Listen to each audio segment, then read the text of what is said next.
Всем привет! Сегодня я расскажу, как сделать костер пасмурную какому при помощи лупы. Для этого нам понадобится сама лупа, бумага и смекалка. Берем смекалку и разжигаем ее.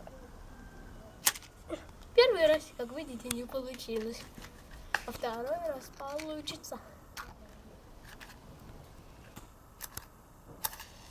О, смекалка разжжена, и костер тоже будет разожженный. Все горит, и теперь мы умрем. Все, видите, костер горит. В следующий раз для чего нужна лупа? Ставим ее, чтобы она нагрелась, и выкидываем. Больше нам больше будет не нужна.